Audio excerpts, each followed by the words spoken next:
Welcome to the Bald Brad Show. In today's episode, we're covering a variety of different headlines with you, from updates on the Hunter Biden probe to Donald Trump's indictments. The Biden administration is allowing more illegal aliens into the interior of the country. We also have the Biden administration utilizing Facebook to censor conservatives in 2021, such as the Daily Wire. And if that wasn't enough news for you, a county in Oregon is losing $1 billion because of the influx in crime and homelessness. Folks, we have a jam-packed episode for you today. Before we jump into anything, support a true American patriot by hitting that like and subscribe button. Leave us a short, sweet comment down below. The question of the day is, do you think this Devin Archer testimony is a bombshell and it's going to lead to Hunter Biden or Joe Biden or heck, somebody in the Biden family going to jail? Let us know in the comment section below. And also head over to our website, baldbrad.com. We got a lot of goodies over there for you, including my book, Trojan Horse, How the Left is Destroying America. Folks, you're seeing what they're doing in real time. They are destroying this country from the inside out. Find out how they're doing it. Find out why they're doing it by reading my book, Trojan Horse, How the Left is Destroying America. Again, you can pick up yourself a copy by going to any of the links in the description or going to baldbrad.com. Over there, we also have a lot of merchandise, t-shirts, hoodies. We got Bald Brad Show mugs with our logo on the front and the American flag on the back. Folks, you're never going to feel more patriotic than reading that book, wearing the merch, and drinking out of this mug. Let me tell you. And lastly, most importantly, we got an awesome community here on the Bald Brad channel. We are small, but we are growing. And with that growth comes a lot of memberships. Become a member today by hitting this tab right down here, the Join tab. Become a true American patriot today. We got a lot of regulars in the live chat in the comment section that would love to hang out with you, as would myself. Support a true American patriot by hitting that Join tab right here. Become a member today. With that being said, folks, we got a lot of articles here, a lot of stuff regarding Hunter Biden, Donald Trump's lawyers, all that fun stuff. So to kick it off here, Devin Archer says Hunter used Joe Biden as defensive leverage for foreign biz partners, transcript shows. So this just came out that there was a transcript released before this testimony that Devin Archer is about to give before Congress. And this was given to Fox. First on Fox, Devin Archer told congressional investigators that Hunter Biden used then Vice President Joe Biden as defensive leverage to send the right signals to his foreign business partners, while selling him as the brand that offered capabilities and reach, as well as unique understanding of DC. Now, that language, in my opinion, is kind of vague, because what was this defensive leverage that was being given? What were the right signals that were being displayed by Joe Biden? And furthermore, what is this brand as well as capabilities and reach? The reason why is because we have to go back to what was the original investigation that was being done by Shokin with Ukraine into Burisma, the natural gas company where Devin Archer and Hunter Biden were on the board of. Shokin was looking into a variety of corruption, but one of the main things he was looking at in Burisma was, why was Hunter Biden on the board in the first place when he had no qualifications? And second, how was then Vice President's relationship to his son being connected to Burisma Holdings, and how did that influence U.S. policy or decision-making on the company's behalf, but also in the United States' behalf? So that's why I mean is this language is kind of vague, and I hope that he goes furthermore into detail, because if we can connect that vague language to what was being looked under the hood by Shokin, then that kind of opens up a whole lot of doors in terms of maybe a quid pro quo happened. What did specific emails say to all these things? What was in some audio tapes that we know exist? So this opens up, again, a lot more doorways if we can get more specific on this language. Archer's comments came during a transcribed interview before the House Oversight Committee on Monday. Fox News Digital obtained the more than 140-page transcript of Archer's interview, which took place behind closed doors. Check this out. Archer told investigators that Hunter Biden used his very powerful name to add value in pitching and securing foreign business ventures. Archer said Hunter Biden would not be so overt or overtly say, we're going to use my dad for this, but instead Archer said that he would use the name to get leverage. What's interesting here is, did he use Joe Biden's name, or did he just use the Biden family name? Because again, it's kind of vague. We have to be specific here in trying to link Joe Biden to these specific things that were taking place with Burisma Holdings, the possible embezzlement of money, moving money from shell company to shell company, getting money from China, Romania, the Ukrainians. So I don't know if his language is going to be specific enough to really kind of drill down home that Joe Biden was actually linked to all these things. Now, if you recall, the business partners of Hunter Biden said that Joe Biden was the big guy, that he was the chief and all these things in these emails, in these correspondence. So we do have that, back end of it. But we want to try to catch Joe Biden a lie here by saying he knew nothing about his son's business dealings.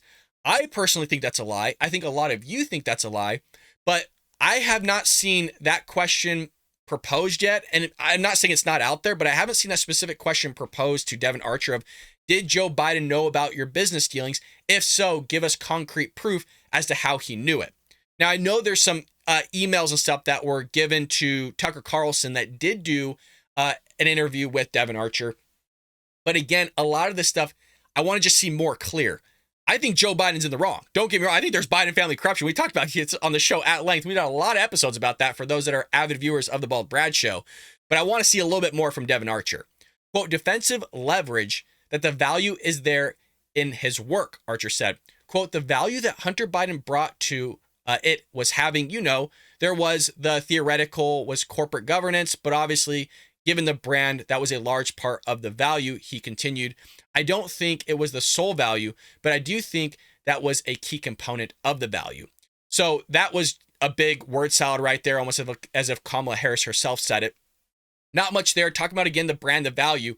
How I connected this before was in Hunter Biden's text messages to Devin Archer when Devin Archer is basically going to go to jail. He's being looked at. Devin Archer texted Hunter Biden basically looking for Joe Biden to help him out and the Biden family to help him out and basically get him out of this this scuffle, this conundrum that he was in. And he didn't see Joe Biden or Hunter Biden really rising to the occasion to help them. But Hunter Biden kind of utilized this idea of the Biden family, the Biden brand in a nutshell, to talk about how it could lead to certain things like somebody going to jail or maybe somebody getting out of jail. So that brand in this sense could be connected to certain avenues, as well as I would like to see more concrete evidence of the brand of the Biden family name being linked to policy decisions that were being made on behalf of the U.S. to help supplement Burisma Holdings that was going bankrupt. So again, there's a lot here. I'm just not seeing a lot of concrete details that's being specific of like, this is Joe Biden, if you know what I mean. I'll give you an example. It's a terrible and rough analogy, but going back to the whole UFO hearings where you had a gentleman, and now his name's slipping my mind, but David Garrosh is his name. He was asked specifically, do we have, human bodies and stuff like that in these craft? And he used the words, well, we have biologics. Why not just say we have aliens like you've seen on TV with the big eyes and the green or the gray, like whatever, like skin color? Like, why can't these people just ever be specific for us and just be really, really clear? Maybe we're asking too much. Heck, I don't know. Well, he goes on here to say, quote, you aren't talking about Dr. Jill or anybody else. You're talking about Joe Biden. Is that fair to say? Archer was asked. Archer replied, yeah, that's fair to say. Obviously, that brought the most value to the brand. It was Hunter Biden and him, Archer said. We would discuss having, an understanding of DC, and that was a differentiating component of us being able to raise capital. Interesting. So that kind of goes with what more I wanted to hear here of you're talking about Joe Biden, the brand and connection to Burisma Holdings, as well as Rosemont Seca, of which that was Rosemont Seca was Devin Archer and Hunter Biden's business, but they also had other businesses and they were on the board of other businesses such as Burisma Holdings. Now here, this is obviously an indicator that Joe Biden was lying, that Joe Biden did in fact know about Hunter Biden's business dealings and was in connection to helping them. I know this is none of a shock to us, like you and I, the audience that knows all about this stuff, because we have covered it here on the show. A lot of other places have covered it as well. But it just gives more credibility to Joe Biden lying, and this is the stuff that we needed. He added, it wasn't as specific as, the vice president's son, but obviously the brand carried. See, he keeps going back to this brand, and that's what worries me about this whole thing, is how specific is he going to get? When asked if Archer and Hunter Biden would tell business partners they had unique access because of Vice President Biden, Archer said, yes, we would say we had unique understanding of DC and how it operates and how that, could positively reflect on the terms of our business. See, there's a difference there between saying the brand, we had connections in DC, than actually coming out and saying Vice President Joe Biden. And if you notice, his language in his responses stays consistent throughout, which makes me think that he talked to somebody behind the scenes, and maybe it's because he's under litigation or something. I don't know. Archer served again on the board of the Ukrainian National Gas Company of Burisma Holdings alongside Hunter Biden in 2014 and received $83,000 a month for his work. $83K a month, folks. So there's a lot of stuff going on here. There was money supposedly coming from China, Romania, Ukraine. Who else knows where more money was pouring in from? But Archer, again, is really well connected to the Biden family. Not only was he, again, business partner of Hunter Biden, not only was he in the board connected to Hunter Biden, not only did he go golfing with Vice President and the Bidens, not only did he eat dinner with them, he's been in the White House, he's been in the Oval Office with them. Folks, this guy has more information. I want to see audio. I want to see emails. There has to be email correspondence between Joe Biden and Hunter, right? There has to be something over the course from like 2009 to 2023 that's talked about this somewhere, whether it's a text message, an email. It's out there. It's got to be. But I'm curious on what you guys think about all this. Again, the question of the day is, do you think his testimony is going to lead to more information, or at least lead to somebody in the Biden family getting arrested or having at least some sort of investigation? Let us know in the comment section below. It really does, folks, support the show greatly. YouTube wants to see you interacting with the channel, so you hitting that like button. And for some reason, I don't know why, YouTube, I believe, doesn't count the live chat as interaction. So if you're in the live chat with us right now, can you just right next to it, just pop a little comment down below? I don't care what you write. You can say, hey, I hate Joe Biden, Trump 2024. Whatever you do does support the channel greatly by just leaving a comment down below. Well, moving into this other little piece that I wanted to show you, not only have I seen Dan Bongino show this, his was probably more detailed. I've seen the Daily Wire show this, specifically Ben Shapiro, but there was a interesting connection being made by Jesse Waters on Waters World of Fox News, showing how odd it was that every time something terrible came out about Joe Biden, there was an indictment on Trump like 24 hours later. It's so wild, and some of you might have seen this, but I want to play this for you. It is insane. Now, the timing of this indictment was coordinated to take the heat off Biden. This is the third time this has happened. You ready? On March 17th, Hunter admitted the laptop was his. And on the very next day, Trump received word Alvin Bragg was indicting him in New York. On June 8th, an FBI document broke that Ukraine paid Biden a $5 million bribe. And the next day, on June 9th, Biden's DOJ indicts Trump on the Mar-a-Lago documents. Yesterday, on July 31st, a Biden insider told Congress that Biden spoke with Hunter Biden's business partners dozens of times, and Hunter was paid handsomely to get his dad to fire the prosecutor in Ukraine. And then today, August 1st, Biden's Justice Department indicts Trump on January 6 charges. Hey, make your own judgment, man, but could it just be by happen chance? Sure, maybe. I don't believe that. It's a little odd to me. I know a lot of you are like, whoa, that's pretty damning proof. Coincidence or cover up? I'm saying cover up. And it's not just because of those three instances I'm saying cover up.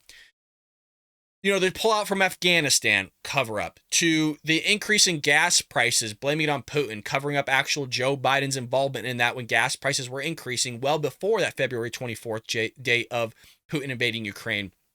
I mean, what else do we have? Inflation, the cause of it, blaming it on Trump, blaming it on Ukraine and Russia, blaming it on China, blaming it on COVID-19, all these things cover up.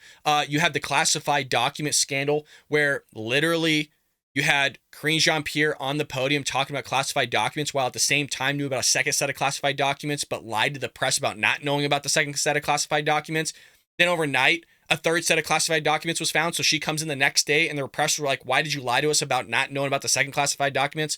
And then, you know, so it kept happening where more documents were coming out and she was just lying about it. And so her response was, hey, go to the White House counsel, talk to the DOJ, talk to others, but I'm not going to take any questions here. It was a cover up at the end of the day. So now regarding this Hunter Biden thing, remember the Hunter Biden laptop didn't exist according to the Biden administration and the Democrats. It was a hoax.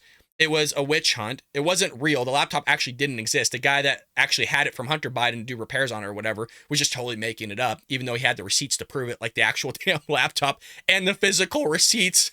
Furthermore, then they went on this whole thing saying it was Russian misinformation, and then they changed it to Russian disinformation, Russian this, you know, Trump's a Russian pawn, he's a Russian agent, all these things. And then it turned out to be true, all the while they were trying to cover it up, if you recall, because of the election. And by the way, that sole story right there that they were covering up would have swung the election in Donald Trump's favor, and you'd have a different person sitting in that White House present time. I mean, it goes on and on with these cover-ups. I mean, the Hunter Biden scandal and the investigations that are going on right now, or should I say the probes, she won't answer any questions from the podium, and she's telling people to talk to the DOJ. Oh, it's under investigation. It's under that. They're not being transparent. It's all a cover-up. We know what's really going on. We're not dumb, but for some reason, they think that we're all dumb. Well, furthermore, you have Trump indictments left and right, folks. I mean, this guy's getting hit from all directions. Legal experts are slamming Jack Smith for bringing lousy case against Trump disinformation incident. I mean, I think almost all his cases are pretty lousy, you guys. His best one is probably the one in Florida. Other than that, I don't think a lot of these are going far. His worst one has to be the January 6th one. I mean, that has to be the most insane indictment I've ever seen. Ever. So legal experts are criticizing special counsel Jack Smith for his latest indictment against Donald Trump for accusing the former president of spreading disinformation and other activities protected by the First Amendment. You guys, he was quoting Donald Trump's tweets about peacefully protesting in the documents for the indictment. You have a right to say those things under freedom of speech. But they don't believe in freedom of speech. That's why we'll get into our next article here in a moment, where the Biden administration was telling Facebook in 2021 to censor conservative outlets. Just wait, we'll get there. We got a lot of stuff to unpack today for you. Trump was indicted out of special counsel Jack Smith's investigation related to 2020 election interference. What year is it? Jeez. Oh, well, we're in 2023. In the January 6, 2021 Capitol riot, and is facing charges such as conspiracy to obstruct an official proceeding. Quote, the most jarring thing about this indictment is it basically just accuses him of disinformation. This is a disinformation indictment, said legal scholar Jonathan Turley, a professor of public interest law at George Washington University and a Fox News contributor. It said Trump was spreading falsehoods, that he was undermining integrity of the election, and that is all part of the First Amendment, Turley said. And I think that courts will look skeptically, even if this went to the Supreme Court. Look, and this is actually really serious. There's two routes of looking at this. One, maybe there's three, but either way. One is that this just gets thrown out. I mean, it really is that ludicrous, you guys. Whether you like Trump or not, I mean, this is really far out there. So it just gets dropped because of the First Amendment. Or this goes to the Supreme Court, and the Supreme Court looks at it and goes, no, this is First Amendment speech. He has the right to say whatever he wants. Whether you like it or not, he has the right to say it, and it gets dropped. In all those cases, it's not good for our social fabric. It's not good for our country to see these types of litigations, these types of indictments to come forward like this. One, it's never happened before. But two, you really see where we're at in terms of our social fabric and how torn it is. When things get torn, you could still mend them. It takes some time. But you could potentially tear something so bad and so far apart where you're never going to mend that again. And that's where I get into my last situation here, where it does go to the Supreme Court, and the Supreme Court does rule that he, did something bad here in terms of shouldn't have said that, and basically thrown out, you don't have that First Amendment speech anymore. At that point, your country's over. I really do firmly believe that. I think your country's over at that point. Social fabric is so far gone. You have crippling at all levels of government. You have crippling at all levels, including justice itself. And I'm actually going on a random tangent here, but I'm actually rereading Thomas Sowell's book, Cosmic Justice. And he goes into this idea that justice itself is different per person, per individual. And it kind of extrapolates out to even groups itself. And so some people look at Donald Trump receiving justice here, but then other people would look at justice for Donald Trump in terms of him getting off. So everybody's terms of justice is different. We should all be banding around free speech, that everybody has a right to say whatever they need to say, regardless of whether we agree with it or not. But we live in such a polarized time where that's just not the case, unfortunately, anymore. Turley said that one thing that is noticeably absent from the indictment is a charge for conspiracy of incitement or seditious conspiracy. Quote, those were the claims of Democrats using the impeachment, and said the evidence was absolutely clear. People like Representative Adam Schiff and others saying Trump is clearly guilty of those crimes, Turley explained. Well, they're not in there. He added, I think there are some serious legal problems with this indictment. I mean, look, there was even people on the Democrat side of the aisle and said, look, this is a little far-fetched. Andy McCarthy, a former federal prosecutor and assistant U.S. attorney for the Southern District of New York and a Fox News contributor, told Fox News Digital that Smith brought a lousy case. Well, I think all the counts have significant legal problems, and that even before you get to the complex problems of trying to prove Trump's intent, McCarthy said. Remember, This goes back to kind of Hillary's case with the bleach bit of the servers and smashing cell phones and stuff like that, where James Comey said, look, she did something wrong. She did break the law, but we don't have actual intent there. We all thought that was crazy. I think it's crazy as well, but intent is just that hard to prove. And the thing is with Trump says a lot of things. Trump does a lot of things. Trump says one thing and then contradicts himself in another thing and then contradicts himself again to go back to the original premise. So it is very hard. And it's going to be almost impossible to prove intent for Donald Trump. So I guess him running his mouth and doing certain things is going to help him at the end of the day, maybe. McCarthy said that one significant problem is the fraud that Smith has alleged. It's not actionable fraud, as the Supreme Court has described fraud as recently as May, McCarthy said. The Supreme Court made very clear that fraud in federal law is a scheme to swindle someone out of money or physical property. McCarthy added, this is exactly the kind of case the court was telling prosecutors not to bring. This goes back to that conspiracy that we just talked about, how it's just odd enough that you have the indictments coming out where Devin Archer testifies on July 31st, and then just, 24 hours later, maybe less, you have Trump's January 6th indictment coming forward. So, a little odd. That's all I'm saying. It's a little odd, little conspiratorial, but we were called conspiracy theorists for years and years. And then all the stuff we said end up coming true, which goes into our next article in just one moment about, big tech censoring conservatives. Oh, that wasn't happening. No, that wasn't happening. Oh, yeah, it was. Oh, boy, were we right.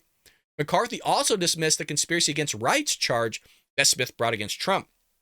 Quote, Smith is using a statute enacted right after the Civil War, which was actually directed at violent intimidation by the Ku Klux Klan against black voters in the South, which doesn't have any connection to what we're talking about here.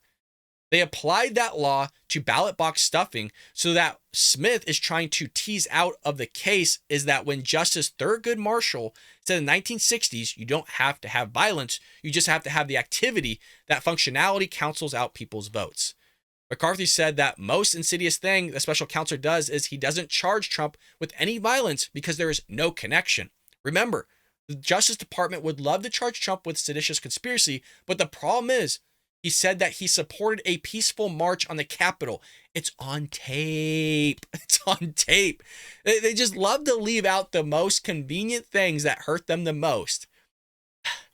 But and I wanted to bring awareness to it because it really, out of all of them, that is literally the craziest one I've seen. But it just shows you that they're going to stop at nothing for going after this man. Furthermore, again, to make this connection of just going after conservatives and a sitting president, well, it came out that the Biden administration took Facebook and told Facebook that censoring bad content was our primary concern. This is huge because this goes in connection to what Karine Jean-Pierre was saying on the podium for about a year, that they weren't doing these types of things. Well, now they were. Former Biden director of digital strategy, Robert Flaherty, told Facebook in a June 2021 meeting that suppressing content was the administration's top priority regarding speech it did not agree with. Folks, that is insane. You put your hand down to uphold the Constitution.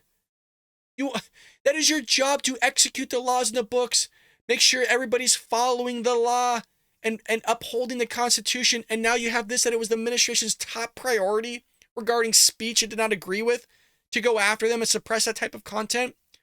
Remember how Republicans, for years, and we said this a year ago, I mean, heck, we have comments of you guys being unsubscribed, your like button's not working, or your video that you liked is being unliked here on the channel, your notifications being turned off. I mean, all sorts of things were happening to you guys for like a year and a half and still are happening to some of you guys. But they censored Dan Bongino, Charlie Kirk, the guys over at the Daily Wire. I mean, they were the Babylon Bee. I mean, they were targeting us, and then they were gaslighting us, saying, nah, this is not happening. Nah, it's not real. And it's so mind-boggling if you really go back. And that's why I think I like to recall certain information from years ago, is because we were constantly told that we were liars, that we're conspiracy theorists, that everything we're saying is made up. You don't have any evidence of it. So now that we have all this evidence of it, do you know it's just like crickets in the air? You don't hear anything from the other side of the aisle in terms of our friends that we have that are on the other side of the aisle. It's so funny how that works out. And then my thing here is with all that is that the election's coming up in about a year and a half, right? Or at least that's when it's going to really kick off. we're supposed to take them serious. Like, we love our friends that are on the other side of the aisle. Like, I have friends that are Democrats and probably progressive. I don't think I have any friends that are too far extremely left. But like, we're supposed to take them serious. That's the issue. Like, I want to take you serious. I want to have a genuine conversation with you, but you just spent years calling me a racist, sexist, bigot, homophobe, a conspiracy theorist, and all these things, even though I was your friend. And I mean, I guess maybe the argument is that they weren't my friend, but I think you understand what I'm saying is that we're supposed to take them serious when all this was going on and we were told, oh, it didn't exist. But then where are they to defend us on all this? Like, where are they rising up for that First Amendment speech of, hey, what were you doing? That's insane. They have the right to say these things. I might not agree with it, but they have the right to say it in the same way I would stand up for them to have that First Amendment right to say their ish on all spectrums. There's a lot of speech I don't like. I think a lot of people say some really crazy things, but they have the right to say it. They have a 100% right to say it. The White House regularly met with Facebook to discuss content moderation after having disagreements. According to the memos obtained by the House Judiciary Committee, one point of contention was that President Joe Biden's administration preferred to censor information while Facebook wanted to combat it with more information. Quote, you guys are much longer on inform, we're much longer on reduce, Flaherty noted at the meeting, according to a transcript of the meeting reviewed by DCNF. What do you mean by that? Asked a Facebook executive whose name is redacted. Well, we're keen on what platforms are doing to reduce the spread of bad information, that platforms are not funneling people towards bad content. That's our primary concern. The House Judiciary Committee received the memos as part of an investigation into the Biden administration's social media censorship endeavors. My question is, what's going to happen? Like, nothing happens to them. That's the thing. And I think that goes back again to this original conspiracy, looking back at this image here. I think this is a way for the DOJ, but also the Biden administration looking at us going, well, what are you going to do about it? I mean, this is clear as day on everything that they're covering up. Nothing's going to happen. And I think this is their way of flaunting it, going, what are you going to do about it? Nothing's happened to them. I don't know if that's Republicans falling short or what. Nothing happens to anybody. Isn't that saying unless you're a Republican or conservative, then everything happens to you miraculously? Investigations open up, the IRS goes after you, you get thrown in the brig for some odd reason, they make up stuff about you. It's just amazing how that works. And then again, average Americans on the other side of the aisle aren't there to support you. That's what I'm talking about. Our social fabric is so divided that we are going in such a wrong direction that when other Americans don't back you up on the same rights that they uphold, and that they don't want you to share the same rights as them, you have a serious problem in your country, like a massive problem. But we're keen on what platforms are doing to reduce the spread of bad information. Let that sink in. Remember that whole council or committee that the Biden administration wanted to put through about, censoring information that they didn't agree with or they thought was like hurtful and stuff like that? And it sounds ludicrous. Obviously, it didn't go through. That was predominantly with DHS Secretary Alejandro Mayorkas. But furthermore, you actually have states like the state of Michigan that want to implement legislation and laws and have done so. I don't know if it passed yet. It did pass one part. I think it passed the House in the state of Michigan or the Senate, one of the two, where basically if you said anything that hurt somebody's feelings, then you would be thrown in jail for, I think it was 5 years, and then you get a $10,000 fine or something like that. I mean, we are in some seriously dangerous territory. I mean, we're on the realm here. I'm not to scare anybody, but between Donald Trump's indictments of going after, not foreign opponents, opponents for the election, like a banana republic, or, this type of stuff where you have the executive branch, actual government going after people's First Amendment speech, just like you see from the DOJ with Jack Smith going after a sitting president's right of freedom of speech and throwing up indictments now. All this stuff that's going on is leading me to say, look, this country is going down, and it's going down real quick. And I keep telling everyone, we got to get out to vote. You're going to see me push that really hard in 2024 of getting people out to vote. I'm going to try to work with local Republican committees here in California, because we can't have this, man. This is so bad for our nation, our country, that we got to figure this out. I'm not saying Donald Trump's going to figure out the rhetoric side of it. That's not what I'm saying. But there's more long form conversations I think we'll have in 2024 in terms of who we should maybe vote for. And look, there's two runners. There's Donald Trump or Ron DeSantis. We're going to have to pick one of the guys. And both are good picks, in my opinion. Well, furthermore, Trump lawyer says Jack Smith is endangering American legal system with latest indictment. So this goes again into the DOJ, the litigation that's going on, and how it's detrimental to this country. A lawyer representing former President Donald Trump told the Daily Wire, Ben Shapiro, that Justice Department Special Investigator Jack Smith was putting the American justice system in jeopardy after he brought another indictment against Trump. In the interview with Trump's attorney, Jesse Binnall, on Wednesday episode of The Ben Shapiro Show, Binnall and Shapiro discussed the latest indictment about Trump over his alleged attempts to overturn the results of the 2020 election. They're playing a super dangerous game here, not only because of the charges are spurious, but also because the charges are serious. There's every possibility that because there's a DC jury, which is not a good place for Trump, President Trump is convicted of these charges. It gets appealed and ends up in the Supreme Court of the United States. The Daily Wire co-founder noted that he believed if the Supreme Court ruled in Trump's favor, the high court would be completely delegitimized before the left, even though it would be the right decision. Again, this goes in this idea of justice, which I talked about, by Thomas Sowell, Cosmic Justice. It's a great book. It's kind of a dense read. It's a small book, but it goes into the idea of people's ideas of justice is different. But the thing, though, is that there's certain justice that we can all come around and agree that that justice was served and served correctly. But because people have Trump derangement syndrome, they hate this guy so much that they're hell-bent on, well, it's going to be the wrong decision, even though it was the right decision. There's actually a case that I can use as an analogy from my book, Trojan Horse, How the Leftists Joined America. The last chapter of this book talks about abortion. And I talk about how, regardless of whether you're religious or not, there's actually a secular argument here in terms of talking about how Roe v. Wade was implemented, going back to Griswold v. Connecticut, and utilizing information from the own clerks and the justices of the time on how they completely fabricated and created basically this idea of emanations of the Bill of Rights, these shadows, and creating new rights out of those shadows out of whole cloth. Like literally when I say out of thin air, that's what they did do. So I say, hey, in a secular viewpoint, you don't have to agree with Roe v. Wade, but the own people that created this string that got us to Roe v. Wade actually think it's bad law as well. And so you don't have to be religious. You don't have to be pro-choice or pro-life to know that it's bad law. It just is. So in the same way here is that just because you hate Donald Trump, you can look at the string of connections that he did and know that what he did was probably wrong, but doesn't necessarily mean that it was illegal. And to convict him would be wrong, and thus the justice that's being given would be wrong. But again, people have two different forms of justices, or in terms of justice being handed out. The Daily Wire co-founder that believed that the Supreme Court would be delegitimized if this would happen. But we really see a system where Jack Smith is putting the entire credibility of the American justice system, no matter what side wins, at what level, really in jeopardy here. I could tell you one person that is really sweating right now is John Roberts, the Chief Justice, who puts the credibility of the judiciary very, very high. That comes from Binnall. Binnall added that Smith was likely putting the Supreme Court in an impossible situation. I mean, maybe that's their whole point.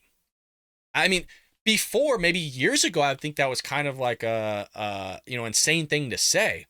But just looking what I've seen happen in the last 2 years, like even since COVID, really, I don't think it's a far stretch to say, look, they're trying to cripple the system on all fronts. We were just downgraded. We were just downgraded to a AA. We went from a AAA to a AA. That is not a good thing. We're $32 trillion in debt. You guys, we're going in the wrong direction on so many points that it wouldn't be out of the realm of possibility that our own government's trying to sabotage our own government and destroy this country from the inside out. So much so that I believe that. I literally wrote a book on it. I know I keep plugging this, but it's a good book. It's a book that I would want to read, which is the only way that I could write a book. And I think so much so that you guys would actually love it yourselves if you enjoy the content you see on the Bald Brad Show. And a lot of you that are avid members here, and thank you so much for becoming a member. Hit that join tab if you want to become a True American Patriot today. A lot of our community members here that are members actually bought this book, and you guys left me really great reviews. I appreciate it. And some of you are asking for a number 2 of volume 2. Maybe we'll get there with all this information that's coming out. Let me tell you, guys, it's a witch hunt. They're going after the Trump Meister. I can't do it. My voice is a little messed up today. Shapiro and Binnall also discussed the nature of the charges, with both saying that the charges were legally dubious. Trump was charged with conspiracy to defraud the United States, conspiracy to obstruct an official proceeding, obstruction of an attempt to obstruct an official proceeding, and conspiracy against rights. I mean, they are trying, I said this yesterday or the other day, they're trying to throw basically spaghetti against the wall and just kind of seeing what lands. And when people do that in the justice system, generally they don't have anything and it is dubious. It's just an outlandish claim, but they're just hoping that something sticks, just anything and everything. Well, always curious. I always ask this. Leave us a comment down below. Let me know what you think about any of that. I really do enjoy your guys' thoughts. Again, you guys informing me helps me kind of evaluate my own opinions. And then I always watch, obviously, the episode with you in the lives, but it allows me to become more informed by hearing your guys' opinions. And maybe you guys are bringing something to the table that I haven't thought of through my time of reflection or whatever. So leave us a comment down below. We'd love to hear from you. The next one here is Biden administration's topping its own limits on releasing immigrants into the United States. I mean, again, the theme maybe is that they're trying to destroy this country from the inside out. It kind of seems that way, right? The Biden administration has reportedly broken its own limits on allowing immigrants into the U.S., even after massively expanding legal pathways into the country. Customs and Border Protection officials on the U.S. southern border allowed into the country on average, basically almost 1,500 immigrants a day.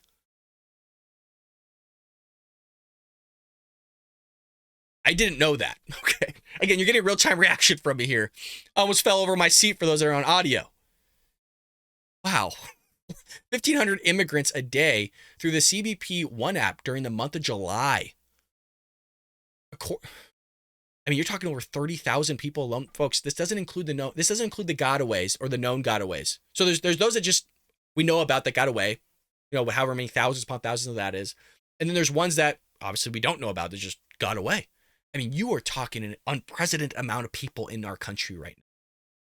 The limit, which has been raised twice since its 1,000 a day limit set in May, currently sits at, again, 1,450 per day. So they're actually allowing more people in than what the limit actually allows. This goes back to COVID-19 when the the Biden administration had these pods set up. And the CDC said, look, you can only have, before it was actually less than 50% capacity. So say the pod could only hold 100 people. The Biden administration was jamming like 200, 300 people in these pods, and they were stuffed in there like sardines to the point where they physically couldn't put more people in these pods. And so what they asked during COVID, remember, COVID was this disease, according to the left, that would just run roughshod over the country. Like, if you got it, you were going to die. That was how the left presented it. If you got COVID-19, you were dead, you were a goner, regardless of any other externalities. Well, they were shoving these people in the pods with less than 50% capacity. Then they asked 50% capacity. It still wasn't enough. So the Biden administration actually went back and said, look, can we just get 100% capacity? And then they exceeded 100% capacity, as you can imagine. And then what they did was they started flying these people to the interior of the country and just letting them loose, which brings us to what's going on here. So it's funny how this has been going on since day one, and it's kind of morphed in different ways to before they were breaking the law and still are, but now they're trying to subdue the law in some way, shape, or form by allowing more people into the country than what's actually allowed. I know I'm throwing a lot of information at you, but it's so wild, man. It's so wild. Have you guys ever seen, this is kind of a random tangent, but have you seen those interviews on the street where people will go, like, you'll have somebody that goes up to like a person in California and says, hey, like, do you think we should allow illegal aliens in the country, that we should house them and feed them and all these things? And they're like, oh yeah, we should do all these things. Yeah, we should house them. Yeah, we should feed them and all these things. They pull out a clipboard like, yeah, I actually have some undocumented immigrants that need a house and food to stay. Would you be willing to do it? And they're like, oh no, I can't do that. I can't do that. I don't have the money. I don't have the space in my house. It's so funny how they're all for something until it actually affects them. And it shows how when things actually affect a voter, they vote in a different way. There was a story about how, and this will get to our last segment in just one moment. There was a story how a lady got beaten the crap out of just by a homeless person, which happens honestly every single week in Los Angeles. And she was a voting Democrat for decades, and she actually switched her vote. Her mugshot, not her mugshot, but her picture that she had was just, I mean, she was totally just beaten the pulp. That just happened this week, actually.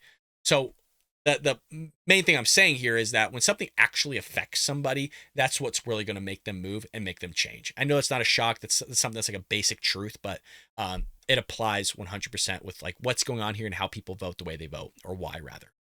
The CBP One app, launched in October 2020, has been substantially expanded under the Biden administration. It makes up a significant number of immigrants released legally into the United States on parole. However, it is not asylum-seeking immigrants' only option for immigration parole. In addition to the app, the Biden administration has expanded sponsorship programs for certain countries. Under one such program, 30,000 slots are available monthly for immigrants from Cuba, Haiti, Nicaragua, and Venezuela. Remember, these are also the countries that Karine Jean-Pierre's touting on, oh, well, it's down. These numbers are down like 70 to 90% or something like that. Well, they might be down, but what you're doing is you're allowing them to claim and basically take hold of this slot on this app before they ever come to the border, and then they're just let into the interior of the country based on that slot that they had. So it's kind of how do I put it? They're basically circumventing the actual numbers itself. So theoretically, without this app, the Biden administration would have still allowed these 30,000 people to enter the interior of the country. They've already been doing it, right? But now what they're doing is going, well, these people applied for the app, so they're getting parole. We're going to just let them into the interior of the country. That's what they're doing. So just because they're doing an app, all of a sudden they're saying, hey, these aren't illegal crossings. Look, we curved the numbers a little bit. That's that shifting, that little maneuver. Shady in my opinion, but that's what they're doing here. And so that's why Karine Jean-Pierre can stand on that podium in these press briefings and say, well, if you look at Nicaragua, Venezuela, Cuba, and Haiti, our numbers are down, 90, 95%. We're looking good. But it's like, well, not really, because you're still allowing 30,000 people a month to come in. And again, that doesn't include the gotaways and non-gotaways and all those other things. So it's just a way for them to get around it. It's tearing cities apart like New York, Los Angeles, Portland, and all these other places that are decrying for help. They're literally, actual words, pleading with the Biden administration for money, like Eric Adams of New York and others. They're kicking out our veterans out of hotel rooms in these places. Let that one sink in. I've always said, hey, trying to have a conversation with a Democrat or whatever. Even if you are for illegal immigration, let's just say you're fully blown for it. Give me like an actual logical example of why somebody that fought for your freedoms, and I guess technically that illegal immigrants' freedoms, that's now taking their room, has the right to have that room over an actual veteran that fought for your freedoms in war. It wasn't like these are just like guys that went into the service and like never saw action or whatever. These guys went to Afghanistan and Iraq, dealing with some issues as well, obviously, and they're going to get booted out of a hotel over somebody that never served this country, cut the line in front of other people. I hope I'm making sense here. To me, it just sounds crazy, but somehow it's so interesting when you have this conversation that that they'll somehow rationalize it in their head that it's okay for an illegal alien to do that. So here, actually, at the end of the article, you might have heard me just pause there for a moment. This article actually makes the same case that I just made about being deceitful. So check this out. The Biden administration has touted a 70% reduction in illegal immigration since Title 42 was repealed in May, kind of what I was saying earlier. Critics have alleged that the administration has not curbed immigration in the United States so much as greatly expanded legal pathways and funneled thousands of immigrants through ports of entry instead. So it's kind of supporting my theory. The Biden administration's claims, quote, are deceitful, director of the Border Security and Immigration Center of the Heritage Foundation told the Daily Wire last month. Quote, the number of illegal and inadmissible aliens coming into the country is still just as high, but the administration is using a shell game and sending people through ports of entry instead of between ports of entry, and then declaring that an improvement on the border. So put it in a way better way than I did, but basically saying, look, they're applying through the app and just getting in, whereas if the app didn't exist before, they would have just gone through an entry point anyways, regardless of where that entry point was at, and coming in the interior of the country. So that's the way they're shifting the numbers on y'all. Moving into our next story of the day. Ooh, we got a long episode today for you, folks. Hit that like and subscribe button, folks, if you haven't already. Let me know if you're having fun in the live chat. Hopefully you're sticking around. Hopefully you're enjoying yourselves. Hey, might as well plug the book one more time. We have a book here. It's phenomenal. You're gonna love it. Especially if you're Republican or conservative, because look, we destroy the left in this book, folks. We destroy their arguments on so many fronts. We have mugs, folks. A lot of us are drinking out of this mug. To me today, my throat's a little bit messed up, but it's the only mug I have. But it's really kept up. Washer, scrubbing it with a scrub mommy, the scrub daddy, all that fun stuff. Get yourself some merchandise. It is supporting a show that shares your values, hopefully. I am a Trump supporter. I've only ever voted Republican. Yeah, so moving into our next story of the day, Missouri Democratic Party reportedly tweets, then deletes it, post that seemingly celebrated the idea of Trump supporters' home burning down. The reason I want to cover this is because there are Democrats out there that are good. In the same way there's Republicans out there that are good. There's Democrats that are nasty. There's Republicans that are nasty. But in general, the Democrat Party, folks, really does hate us. I was watching Patrick Bet-David's podcast, and he had the Young Turks person, Cenk Uyghur, I don't know his name, Cenk something. And you've all have seen him. And he made this outlandish claim, and I did a short on it, where, like, let me see if I can pull it up for you in real time. He said, like, 40% of Republicans were racist and bigots and stuff. I was totally blown away by that response. And the assistant what do you call it? The assistant host said, dude, it's like 40 million people. Like, how can you say that? And he goes, oh, well, I can like back it up. We can have more of a conversation about it and everything. But it was wild to me. Well, here's the actual clip. It's showing myself, but it has the clip in it. One of them was the deplorable line that everybody hates. No, that's totally true. In my opinion, half the Republican base is deplorable. And I think they are racist, bigots, sexist, etc. We could talk half, easily half. Okay, but the other half, that's 40 million people in America. Absolutely, You believe that? 100%. We could debate it. These people are insane, folks. It's wild too, because if we go to the comments, you guys, on some of these comments here, listen to what people are saying on some of this stuff. So some of these people are saying, so you're going to react, say he's wrong, and give no rebuttal. Come on, I would like to see how you can disprove his comment. This is where the mindset of some people is at here. First of all, it's a minute short. What are you supposed to rebuttal somebody in like a minute? You're saying 40 million people are racist without any evidence. How about that for the start? It's not up to me to necessarily disprove a claim. You're making a claim saying 40 million people are racist. That's on you. They call it innocent until proven guilty. You're saying I'm guilty by calling me a racist and all these other things without any proof. I'm innocent all the way through until you can prove it. But this is how these people work. It's a communist thinking, honest to God. That's how communist countries run. You are guilty until you're proven innocent. Here, in a free republic, democracy, you are innocent until proven guilty, not according to them. Making faces won't convince me he's wrong. I mean, projecting. This person says closer to 60%.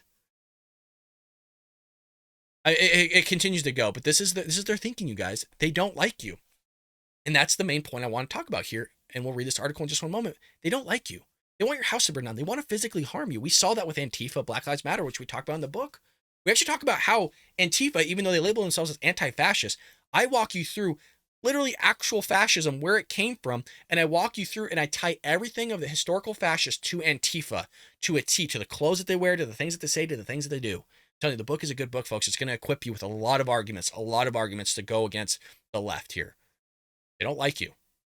They don't like you. The Twitter account of the Missouri Democratic Party reportedly posted, but later deleted, an eyebrow-raising tweet that seems to express support for the idea that a Trump supporter's home burning down. The odd post was made in response to a tweet in which an individual had asked, quote, "What would you do if this was your next door neighbor?" The tweet included a photo of a home covered with pro-Trump material. Excuse me. The screenshots indicate that the Missouri Democrat Party responded, quote, the roof is on fire emoji. We don't need no water. Let the insert your word burn. The tweet, which also included the hashtag VoteBlue2024, appears to be a reference to lyrics from the song "The Roof Is on Fire." So here's the actual tweet itself. Hey, look, that Trump supporter, John Cooper or whatever, I don't know who that house this is, but hey, you know what? That's a person you want to have a cigar and a glass of whiskey with. That's a fun person to hang around, let me tell you. That is a Trump supporter right there. Have you ever seen one? Hey, let me know. Are any of your houses like that? I actually don't have any flags in front of my house.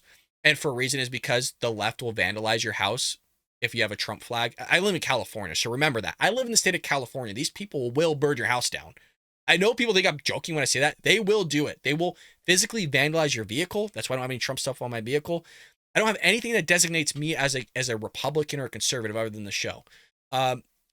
It's so funny because when I see somebody have like a Bernie Sanders sticker, of course I think in my head, I'm like, oh, socialist, that person's for probably socialism and all these other things. I could be wrong. But there, at no point in my mind when I see somebody that's a Hillary supporter or a Biden supporter or whatever, go, yeah, I'm going to vandalize their stuff. One, that's not a conservative mindset or Republican mindset. I know there's Republicans out there that do it, but that's why I'm focusing more on a conservative mindset, because we like to conserve values and morality, and most of us are religious people. We don't think that it's right to do certain things. So the Democrat Party, folks, does not think that way.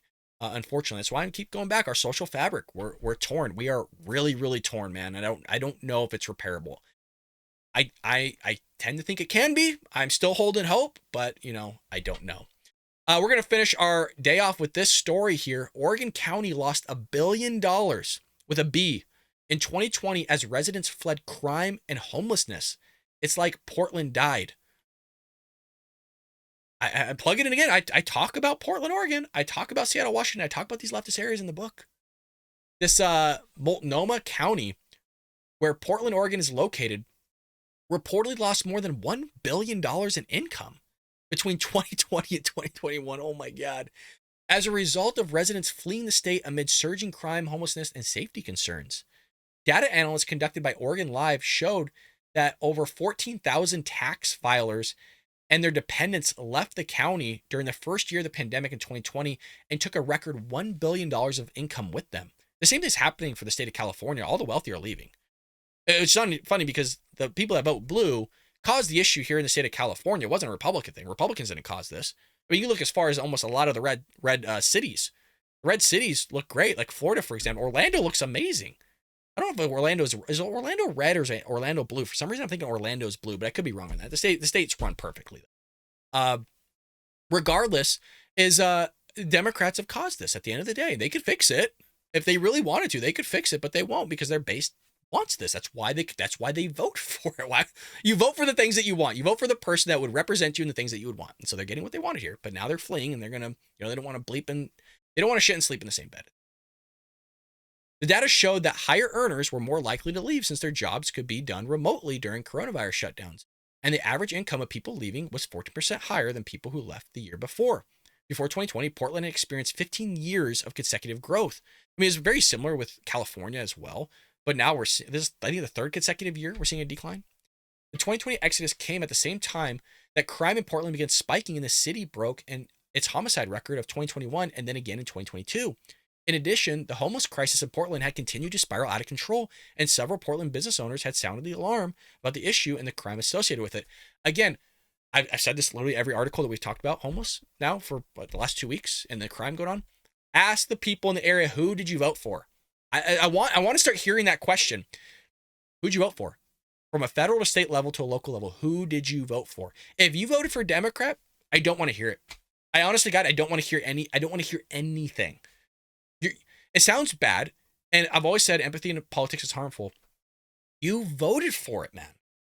Like if you go, well, I voted Republican, I'm Republican all the way down the ticket. Even if you were Democrat for Joe Biden, but you voted Republican on the other end of the ticket for your state and local level, and you're not seeing change, I'll hear you out. I hear you. But if you are voting Democrat, I don't want to hear anything about your business. I don't want to hear anything about you getting your stuff stolen. I don't want to hear anything about your car getting broken into. I don't want to hear any of that. You voted for it. That's your party's platform. Defund the police.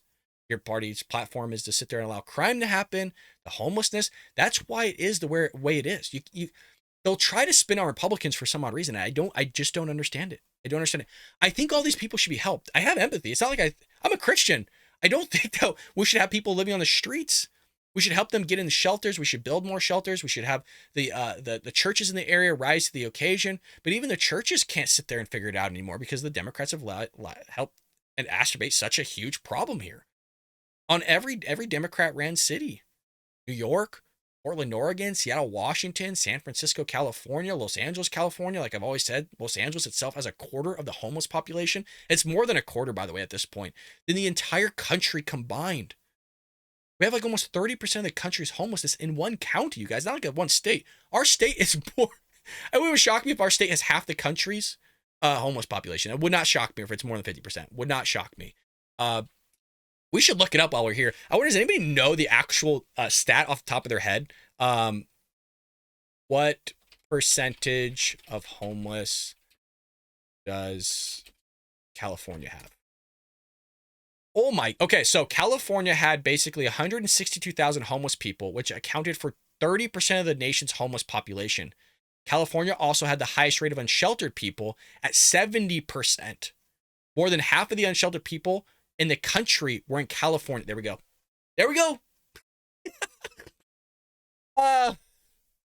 Told you it would have surprised me. Well, there you go. My question has always been as well. We have the Olympics coming up here in Los Angeles that has, again, huge homeless pop. I mean, it's bad, you guys. It is very bad. You could smell in the air. when you go to Los Angeles, just roll down your window. You will. It's such a unique smell. I don't know how to describe it. It's a mix between human sweat, decay, trash mixed with like feces. It doesn't smell like poop. I can't describe it. For those that live in Los Angeles, you could probably back me up on this and maybe give a description of it, because I don't know how to explain it. But it will actually stick on you. The air is like thick with it because there's so many homeless people. It's in the air, and it'll actually stick with you. Because I live about 40 miles south of LA. It'll stick with you all the way home. You got to shower to get it off. But there we go. I hope you enjoyed this episode, you guys. I love hanging out with you. I've been so busy trying to prepare for work that it's tough for me to do episodes, but hopefully we can get on the regular day-to-day one. If I don't upload, it's gonna be a Monday, Wednesday, Friday type thing. But I really hope you guys are understanding of that. Again, we don't virtually make any money here, and if we do, it's all going back into the show. As I mentioned, right now the big thing that we're trying to get is a new desktop. This thing is a decade old, and so and that's not to push you guys to become members. If you want to become a member, support the show, great. Heck, even if you just watch it and hit that like button and subscribe and leave a comment, that's really what's necessary. But that's where your money goes, is to upgrade the equipment for the show, so we can make it bigger and better. But that's going to take a while to save up for, because computers are expensive. And we got to do it right, folks. We can't finance things. That is not the right way to do things. Hit that like and subscribe button. Become a member today. The join tab's right there. We would love your support. You know where it's going. Somebody that cares about this country, somebody that cares about your values as well, and wants to conserve the values of this great nation and make the country better. Make America great again, folks. We'll be back here tomorrow here on The Bill Brad Show.